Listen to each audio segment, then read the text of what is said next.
Good morning, everybody, and I hope you're all doing well. This morning, I've got John Sparks with me. I met John years ago at Breathwork, and I realised that he was doing some sugar stuff, which is, of course, of great interest to so many people. So, John, thanks for coming on. How are you doing? I'm doing great. Thanks, Lydia. It's great to be here with you. I haven't seen you, I haven't spoken live with you for a long time. I know. So, I saw that. So, your book is called The Sugar Free Zone: Living That, Life on that, Your Terms. Is that that's right? right. Into the sugar-free zone. Yeah, living life on your terms. At least that's right at this moment. It's literally about to go live on the website. So I've just, you know what it's like when you get to these last bits and you Mhm. see a spelling mistake or something like that. So yeah, it's just Yes. about. So by Sunday it will be there. Ah, brilliant. So, also, you are coming to talk at the festivals, which is really, I'm very grateful for your time and for your, because it's actually my friend Hilary, she's, been done a lot of sugar addiction coaching and stuff like that, Oh right. but she's been Okay. living down south. So, I've not really had anybody covering this very Right. important subject. Yeah. So, thank you. You're going to be filling a great big gap for us. Oh, and for me, it was amazing because I had been thinking, okay, so I'd like to go and speak. I'd like to do podcasts. I'd like to do blah blah blah, and then suddenly you got in touch, and there we are. Yes.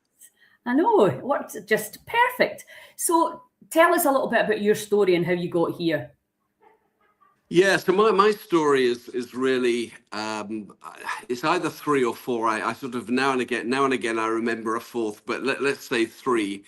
Um, Going up to 18 stone and then Oh, going really? back down to 13 stone. So a 5 stone leap in weight. Well, now, obviously, the leap tends to be down rather than up. The upward tends to be gradual. Uh-huh. And so I was thinking back. So this time it was the worst actually that had ever happened. We moved to Girvan a while ago, and we just got into the cafe culture. And I put on, now I still don't know the kilograms very well, so I'm going to say stones and we work it out yourselves. So I went from, I put on 2 stone in 3 months, just eating cake and, the stories I've got to tell about it. But I knew that something drastic had to happen, and so when I started thinking back to the first time. The first time it was called the grapefruit diet, and I was 19 years old at 18 stone, and I lost 5 stone fairly quickly. Uh-huh. I blame my mother's beautiful cooking, but anyway, that's another story. So what I knew that I was eating meat and I was eating vegetables and stuff like that, and I knew I wasn't eating chips and potato and bread, but what I didn't link it to was sugar. So we then go on quite a few years, and I hit the 18 stone again, and this time what was in the forefront of everything was the Atkins diet. So Yes. I didn't eat meat, so I thought, okay, well I was not eating meat. I didn't have any particular reason. I just felt it was the right thing for me. But obviously, on the Atkins diet, I didn't have any choice. So I went back into meat eating again, and I lost 5 stone. I would say it wasn't the nicest experience of my life. For anybody that's been on the Atkins diet, you'll know why. But I then I thought, wait a minute. So all the Atkins diet was removing refined sugar and removing processed food yet again. It didn't occur to me at the time it was sugar based. Ah, We right. then move on. I worked quite a lot with Tony Robbins when I not directly with him, but Uh-huh. we went over to America and we did a few things, particularly the health one. Uh, Got into a lot of raw food at that particular time. But yet again, I didn't really, I knew that I wasn't eating sugar, but I didn't really clock on that even though I knew that I had, I would say, a sugar addiction. And there's a specific reason for that.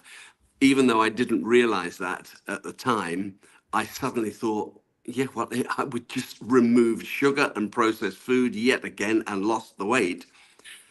So this time, I was working actually, and I still do work with my ChatGPT agent called Ash, and we were discussing this. When I work with ChatGPT, I just speak, and it's very good at doing voice to text, and then it comes back to me in text, obviously. But this realization around sugar, and the realization that probably what was happening. I mean, one of the stories is that at the end of one of them, I went with my step parents, sorry, my In-laws. parents-in-law, parents-in-law, and with Christine, and we had been off coffee, we'd been off sugar, we'd been off everything, basically. Well, we really enjoyed our life and our food, but we went on holiday and we went into a hotel and there was this beautiful smell of coffee. And I said, let's have a coffee. And that coffee led to cakes and scones, my absolute favorite thing. And it basically then led to yet another 10 or 15 years of gradually putting on weight and eating sugar and eating processed food. And so I suddenly realized, I mean, the penny drops. You've got to be pretty thick to get to 74 before the penny drops, that sugar and being a sugar addict is what the problem is. And I think it's because I've been thinking carefully about this. Speaking the other day to Christine, I said, you know what? I was dropped off at boarding school age 9. The thing that I spent most of my time doing was working out where I could get money to buy toffees. I reckon that toffees was my cuddles from home. And I honestly believe that my sugar addiction really started there, because I don't think it was happening before I went to boarding school. And so there we go. That's the story. And so it led. Well, I've never seen you overweight, so that's news to me. Have you not? No, but I think probably people listening will. I think we all, as humans, go up and down. We have our fighting weight, and we have our weight where we wear bigger jumpers, etc. But I've got lots of those. But I think it's the addiction side of it, isn't it? I think there's a kind of like, well, you go on holiday, drink beer, or whatever it is that you do. That's my nemesis. I love to sit in the sun and drink beer. Oh, I love it too. And then you come back and you're like, right, okay, that has to stop. But it's when I know I've learned a lot from Hilary, because she's done all these courses trying to figure out her own issues. I know that there's trigger foods, like you just said there about the coffee was just enough to, because it's association. It's the honey in the coffee. I put honey in it, and obviously, whilst honey does have some nutrients, I don't count it as a sugar, as a food additive, which is what I count sugar as. I think that it still has the ability to trigger a little need for some sugar at because what can be better for me with coffee than a beautifully cooked fruit scone with some blackcurrant jam. I mean, and how much sugar is that? And I still feel it. Yeah, absolutely. Well, what I hadn't fully understood was that there's certain foods that you wouldn't associate as being a sugar food, but that can kick off the cravings of, for example, cheese. But I suppose anything that, as soon as you change, you start to bring out the sugars in the milk or the sugars in the roasted veggies, it can, and I suppose to some degree it'll depend on the level of addiction, which I think is really the interesting point, because they reckon that a third of people are addicted to sugar, and that's a lot of people. It's gotta be more. And that it's more addictive than heroin, and it's legal, and it's very, very difficult to avoid unless you never go out and you absolutely prepare every single thing yourself. As soon as you buy anything, it can have hidden sugars in it, and it's a nice social thing to do, to go out for dinner. You don't want to be that pest. What's in this? What's in this? But that's the reality of the crazy what we've done to the food chain. It makes it very difficult for people who struggle. And then, Yeah, of course, I think you become again. I can only really speak from lived experience. I mean, I'm not a doctor. I'm not a mhm, nutritionist, although I study nutrition, and I'm not any sort of guru at all. But having lived for 74 years, having done this quite a few times, ups and downs, I guess. I have some knowledge within the area. I mean, what happened? I went down to a coffee bar with Christine, and she said, "Do you want something to eat?" And I thought, I looked at the menu, there was nothing. So I just said, "Excuse me, is there any way you could cook me a three egg omelette with onion and mushrooms?" And they went, "Yeah, sure." And it was that easy, yeah, so it is possible to do this. Next yeah. door, there's a kebab. Tell me to shut up whenever you want me to. There's a kebab shop, and we had looked at their chicken kebab is unbelievable, and it comes with salad, and it comes obviously with the bread. So we just said, well, we don't want the bread, thanks. So we just have the salad and the chicken.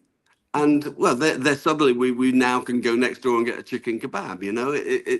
I know, and that's It's that's not exactly what difficult. you have to do. And I think, for me, one of the biggest problems for a lot of people is bread. And you Yeah, take bread out your diet, and you're going to lose weight. That's a fact, yeah, because it's a combination. When we have bread, and usually, very often, the bread's poor quality and genetically modified grains and glyphosate and all the crap that we know comes in these cheap flours. yeah. Yeah.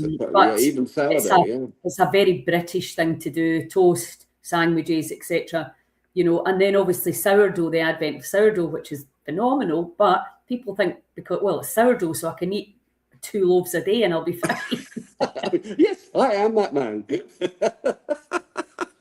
Yeah, absolutely. I think for me, the thing with the sugar-free zone, I thought, this needs to be something that's not like running into a brick wall and then life being an absolute disaster and miserable. I saw there was something I saw the other day, and the guy was lying there going, "Oh, I can't stand life. I can't stand," and it went on for about 5 minutes, and then his wife said, "It's only been 4 hours." Because he'd been so, I didn't want it to be like that. So Uh-huh. the first realization for me was, what do I want this to be? And when the word zone came into it, sugar-free zone, and the thought that, okay, well, so when you want quiet and you walk into a library, that's a zone that you're choosing to walk into, pedestrian zone, and suddenly a sugar-free zone became something that, well, Yeah. it kicked off a whole load of things which I can talk about or not. Yes. Yeah, no, I think you're absolutely right, because, normally I work with people that have been diagnosed stage 4 cancer. So you're looking at diets that can, it can be depressing, because you're like, all the things I love, I have to give up. And Yeah, I think, there's two different kind of components to it. Well, there's three. There's the whole kind of spiritual trust component to it. If I can have strong boundaries with what I'm putting into my body. There's yeah, the emotional side to it, because so many of us emotionally eat, and we love, you're retired, you go to have a coffee and a wee cake, it's just, yeah. you can see how that works, the association. And then there's the physicality of combining, especially poor fats and poor sugars, is just a disaster for the Yeah, digestive system, especially as you get older, because let's not, yeah. beat about the bush. The washing machine's been around for a lot longer, and it's likely, to be less robust and bounce quite as easily and quickly as it did when you're 19. So it's been able to address that whole thing. But also, I think, we know that sugar's killing more people than heroin, but we don't Yeah. talk about it, especially in the so-called developed countries. Well, Um, it's bound to be because almost everybody is on it, and the whole of the food industry is pushing it. Yeah, absolutely. And they made fat the demon, the enemy, and Yeah, which was of so course. clever, really. So, well, it's going to be great, because I know that you've got another appointment that we can't be on here all day, because we literally could talk about this all day. So No, your I mean book's I'm okay. It's up to yourself. Whatever suits.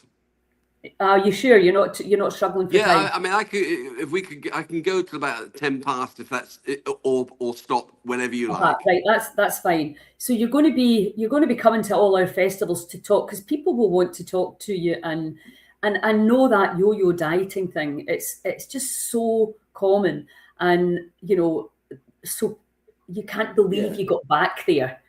You Yeah, well, were one of the things that I, in designing this whole process, that was important was to make it.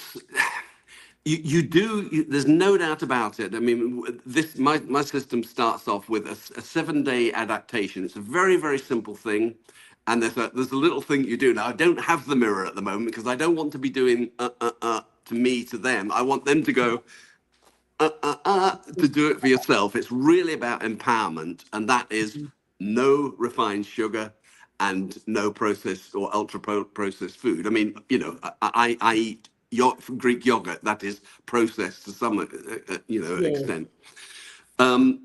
So within the adaptation 7 days, there's literally there's no processed sugar, and there's also no grazing between meals. So those are the first 7 days. Now that sounds, oh, that's not too bad. You know what? See, not grazing, that's almost like hell on earth. And the realization is, how many times do I actually go to the fridge or the cupboard every day? And it's unbelievable. They did a Yeah. study in America, hundreds Carry of on. times. Carry on. What was the study in America? Oh, there was. They just did a bit of research into how many times people actually reached for food or soda or whatever. The things that were really that we're talking about are best not being put into the diet. And there was so many times that people were doing it. Now, with not grazing between meals. In the first week, the adaptation week, you can, if you want to, still eat 3 meals. We don't look at the number of meals. So that would, you're only reaching for food 3 times, basically. Now, obviously, you're taking mouthfuls or mouths full, but that's the first thing that happens, getting rid of the grazing, getting rid of the sugar. And that eating after your last meal at night, because that's one I've never done that. But when I came back and I was looking after my mum, we would have dinner quite early, as you do in Scotland, about 5, 5:30, and then sort of 7, 8 o'clock, I would find myself in the kitchen eating the crap that I would never, I forgot actually existed, but because it was there, it was so interesting, because again, at this ripe old age, finding out if there's crap there, then you might just eat it. Whereas when you live alone, or you're living in a hot country where there's just nobody eats, well, in my friend group, nobody ate rubbish. So it's never around. It was always fresh fruit and nuts and seeds and, good quality food. But it's quite interesting when there's rubbish there. And that's why it's good if you're with a partner who's really supportive on that. Because let's face it, whether you're putting on weight or not, it's still not good for you. No, well, I mean, to give you an idea, that I'm one of these who tends to, and I don't seem to be able to get out of this yet, although I'm being helped by this whole process, that I'm finding that I get more tired at night at the right times, and I'll talk just a tiny bit about that in a minute. But I found that if I was up at 2 o'clock, I could come downstairs and I think, oh, I know I shouldn't eat, but I'm going to have something. So I would be eating at 2 o'clock. Oh, wow. So, Yeah. okay, well, let's just have nuts and a bit of, you've mentioned cheese, a bit of cheese. That's healthy. That can't be bad. So the thing, though, about this, the whole process that I think is really important. I can't impose that on other people, but for me, it's been important, and I hope other people find it important, is that if you can get your body out of the way of having this stuff put into it, and let's face it, your body doesn't choose it, you do. So if you can Yes. get over that, your body supports everything you do. and everything becomes so much easier. And after 30 days, because 37 days, the ease of doing, for example, a longer fast, a 42-hour, which I won't go into that now. There's a specific reason for a 42-hour fast. Then it becomes simple. And this is the thing that people worry that it's going to be difficult. Yeah, there's going to be some difficulty in the first 30, 40 days. After that, it's really actually a walk in the park, literally. Yeah, absolutely. So I think it's great that we talk about this subject, and because it's like everything, let's get the shame away from it. Let's understand why we do the things that we do, because we're all a bit crazy, especially right now. And then let's look at solutions. Wow. And the more of us that are proactive. I mean, I'm a huge fan of fasting. I've done like 4 3-day fasts in the last 6 months. Yeah. It's just a game changer for resetting the system. Absolutely. And it terrifies people a lot of the time. But I think if you start off with intermittent fasting and saying, right, after 7 o'clock at night, nothing goes in. Nothing with a calorie goes in. And that could be a challenge, because that's the time when we like to get the packet of crisps out. I think the other thing that's really important to know is if you're at a screen all day, it stimulates dopamine, which can cause you to crave carbohydrates. Yep. Now, if you're not outside getting your energy from the sun, which is one of the main ways that we used to get our energy, then you're sitting inside and artificial lighting, etc. Maybe no windows, no fresh air. The body's like, I need energy, but it doesn't necessarily need junk food. No, I absolutely 100% agree with that. Yeah, and also breathing properly. I was just talking to my friend about this just before we came on.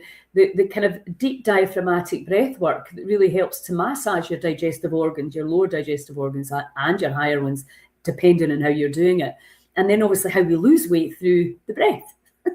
We lose body fat through the breath, which I don't think everybody really, I certainly never used to know. You're like, you think it's coming out through the urine and bowels. So there's many things that you can do to support the sugar-free zone to curb cravings. My friend was really badly poisoned with mercury from the dentist. She was only young, 27 at the time, and she was on the phone to her naturopath screaming, I need carbs. Yeah. And he was like, well, no, you don't. You're just craving them because, again, a bit like cigarettes or whatever you're coming off. You want it. Of course you do. And some people can't, depending on obviously the level of addiction. But again, that's what's brilliant about doing it in a group. So you're thinking about maybe organising workshops and maybe support? Yeah, I mean, the everything is set up. I mean, the funny thing is that because I've been now focusing absolutely on getting this book online, the community that I've set up, I've set up the 30-day reset is set up with the adaptation built in. So all of that is in place. I've done absolutely nothing to let anybody know anything about it, apart from just some social media stuff. So, you're just starting there. Well, we'll get you up right at the very beginning. We'll get you up here to the hub as well to do a talk on it as well. And maybe followed by a kind of information question and answer session, because I think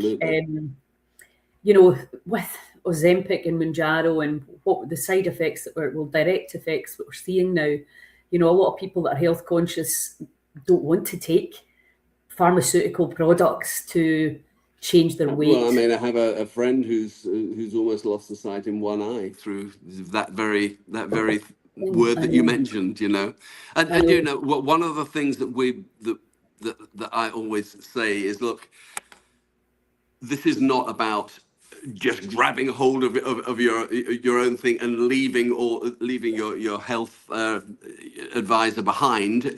You try and take them along with you. I had with a friend who is pre-diabetic and who went and said to them, look, I'm coming off sugar.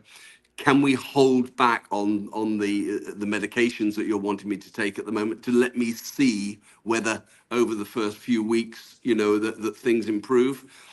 This particular person, had constant infections, quite serious problems, and the last 6 weeks, none.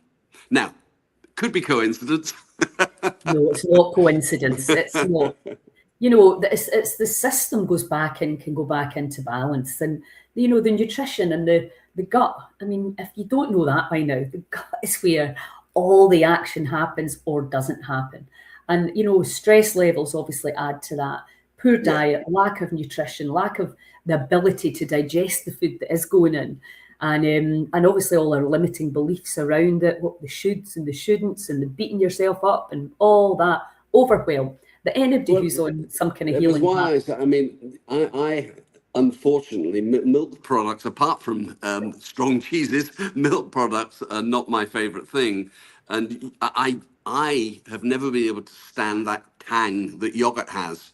But I did realize that there was some advantages in eating yogurt. So I've managed to create a way that I can eat it by putting in a little bit of raw cacao and a tiny bit of honey, and it doesn't set me off, and some chia seeds, and then suddenly I've got uh-huh. this amazing, you know, medicine that I'm taking.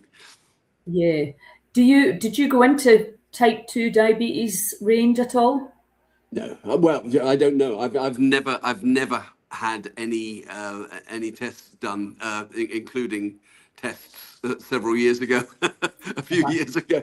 Yeah. I, Uh-huh. I mean, Okay. I absolutely trust my body. I mean, the one of the things that kicked me right into doing this was every day. One of my mantras is, you know, I'm working daily with my body so that together we may experience. And one of the things was vitality. And one day I just realize this is just, I'm living a lie. This is absolute nonsense. I'm not working with my body. And I absolutely felt a massive wave of grief. And this grief, and then the absolute apology to the body and saying, right, I'm going to set something up. And it makes me almost tearful. But within 2 days, I had Sugar Free Zone set up. I had Energy Body Life set up. I had the websites. I have the trademarks. I've got, and Brilliant. that was my body just went, okay, look, here's some help. You Put know? this to good use. And you know, everybody that comes to the festival and presents has a very powerful healing story. And like, you know, this, you're not a doctor, you're not this, you're not that. No, but that makes it all the more powerful because you've got the lived experience. And it's Yeah, the same as if you were a heroin addict. You want to talk to somebody else who was one who got better because that's the living proof that it's possible. But yeah. as somebody sitting over here that's never done that, never healed that, never dealt with that, it's just very different. And I think we're getting away from the experts' time and actually looking to each other, going, well, what did you do? How did it work for you? So it's very real, very real. Absolutely. Yeah. And So you know, again, I would always say if there is an expert advising you, then yeah, Tony Robbins did it, didn't he? He always said, you take all the advice from everyone, and then you go into your common sense corner, and your common sense corner is where you're going to find the answer. You know, for yeah, you. yes. Well, listen, I look forward to seeing you at the weekend. When are you coming up? Fantastic. I'm probably actually going to come up. I was going to come Friday, but I think I'm going to come on Saturday now. So Right, I'll come on Saturday, right. and I will see you. I will see you in Stonehaven then. I look I'm forward to looking it. forward to it so much. And thank you so much, Delia. Magic. Thanks a lot. Cheers now. Bye, everyone. Bye See bye. you in